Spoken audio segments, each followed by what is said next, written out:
gradually close. But wait, it's only lunchtime, and you still have so much to do. Would taking a nap help, or would it derail your day? Our sleep, both at night and in naps, is made up of approximately 90-minute sleep cycles with 4 stages each. A nap can last anywhere from 5 minutes to 3 hours, so it Mata Anda menjadi berat dan secara bertahap tertutup. Tapi tunggu, ini baru jam makan siang dan masih banyak yang harus kamu lakukan. Akan berbicara bantuan tidur siang atau akan menggagalkan hari Anda adalah siklus tidur 90 menit yang terbuat dari 90 menit dengan 4 panggung masing-masing. Tidur siang dapat berlangsung di mana saja dari 5 menit hingga 3 jam. As you fall asleep, you enter stage 1, the first 2 to 5 minutes of sleep. Stage 2 comes next for about 30 minutes. In stage 2, body temperature drops, muscles relax, and breathing and heart rate become more regular. Your neurons start to fire in unison, creating waves of activity that sweep across the cortex, punctuated by rapid bursts of neural activity called sleep spindles. As you enter stage 3, Sehingga dapat mencakup siklus tidur penuh atau hanya beberapa tahap. Saat Anda tidur, Anda masuk tahapan 2 hingga 5 menit pertama tidur. Tahap 2 datang ke depan sekitar 30 menit. Pada tahap 2, temperatur tubuh, tetes otot rileks, dan pernapasan serta detak jantung menjadi lebih teratur. Neuron Anda mulai menyala serempak, menciptakan gelombang aktivitas yang menyapu seluruh korteks, diselingi oleh ledakan cepat aktivitas saraf yang disebut spindle called sleep spindles. As you enter stage 3, or slow wave sleep, the rolling waves increase as your neurons fire in coordination. This phase lasts about 20 to 30 minutes and is where your deepest sleep occurs. Then you enter REM sleep, which lasts about 10 to 20 minutes in a nap. In REM, the brain becomes more active, more like your brain activity while awake. The end of REM signals the completion of a sleep cycle. Saat Anda masuki tahap 3 atau tidur gelombang lambat, gelombang bergulir meningkat saat neuron Anda menyala dalam koordinasi. Fase ini berlangsung sekitar 20 hingga 30 menit dan disitulah tidur terdalam Anda terjadi. Kemudian Anda memasuki tidur atau REM yang berlangsung sekitar 10 hingga 20 menit dalam tidur siang.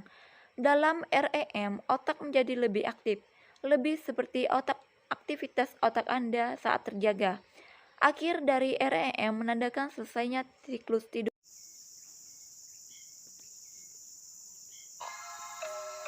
Okay, but will a nap make you feel better? Well, that depends on a few things, especially what stages of sleep the nap includes.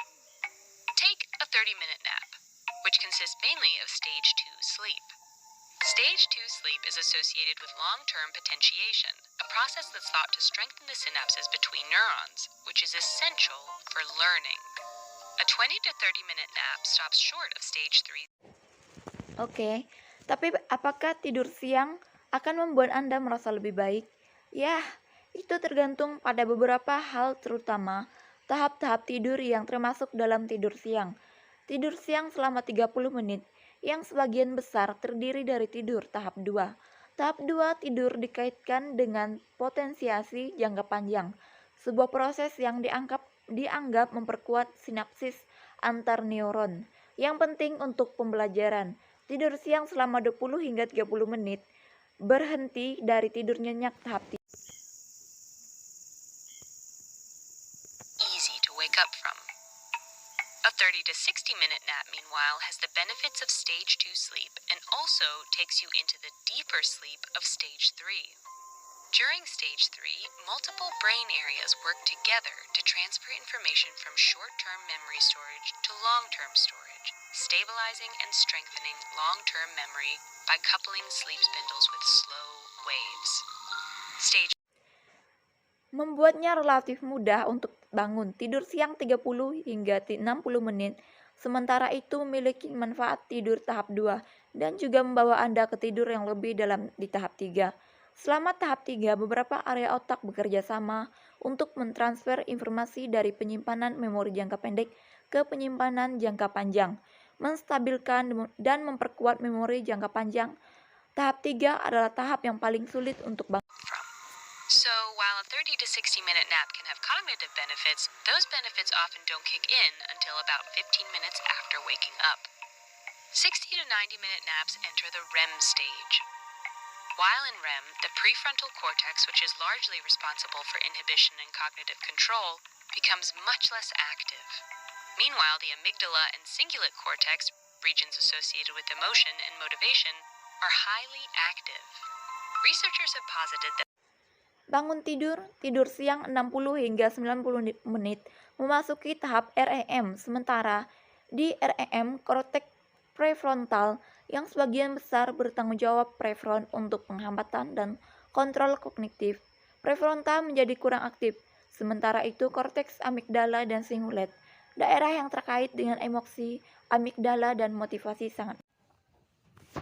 dreams during REM sleep. The decrease in inhibition and cognitive control might lead to wild associations. And thanks to the amygdala and cingulate cortex activity, those associations can be between emotionally charged topics. Some researchers think this stage might help us make innovative connections between ideas upon waking.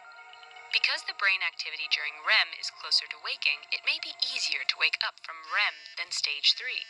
Even though Para peneliti telah mengemukakan bahwa kombinasi dari hal-hal ini menyebabkan mimpi aneh selama tidur REM. Penurunan penghambatan dan kontrol kognitif dapat menyebabkan asosiasi liar.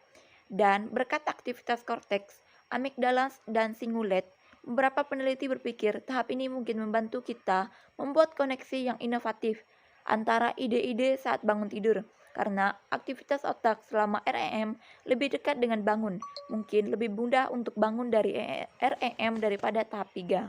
the time of day also matters. Our need for deep stage 3 sleep progressively increases throughout the day. So if you nap later, you may rob yourself of the sleep pressure needed to go to sleep at night. This doesn't happen for REM sleep. Longer periods of REM occur during morning hours, so morning naps are dominated by REM. Midday naps have about equal parts of REM and deep sleep, and evening naps contain more deep sleep. On top of all this, it seems that we're just about even.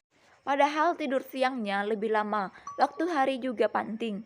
Kebutuhan kita untuk tidur nyenyak tahap 3 semakin meningkat sepanjang hari. Jadi, jika Anda tidur siang nanti, Anda mungkin merapok diri Anda dari tekanan tidur yang dibutuhkan untuk tidur malam hari. Ini tidak terjadi untuk tidur REM. Periode REM yang lebih lama terjadi pada jam-jam pagi, jadi tidur siang didominasi oleh REM. Tidur siang memiliki bagian yang sama dari REM dan tidur nyenyak, dan tidur siang mengandung lebih banyak tidur nyenyak di atas semua ini. It seems that we're just about evenly split between nappers and non-nappers. Nappers consistently show cognitive benefits from napping, but non-nappers may not. Researchers think this could be because nappers are able to stay in a lighter sleep and move through sleep stages more easily. Meanwhile, non-nappers may experience more deep sleep while napping, making them groggy afterward. So, will a nap help? Well, there's only one way to find out. If you're interested in learning more about Sepertinya kita harus berbagi rata antara nappers dan non-nappers. Nappers secara konsisten menunjukkan manfaat kognitif dari tidur siang. Nappers secara konsisten menunjukkan manfaat dari tidur siang, tetapi non-nappers mungkin tidak. Peneliti berpikir ini bisa jadi karena nappers dapat tetap dalam tidur yang lebih ringan dan bergerak melalui tahapan tidur dengan lebih mudah. Sementara itu non-nappers mungkin mengalami lebih banyak tidur yang saat tidur siang, membuat mereka pusing setelahnya. Jadi apakah tidur siang akan membantu? Ya, hanya ada satu cara untuk mengetahuinya, yaitu EED. Thank you.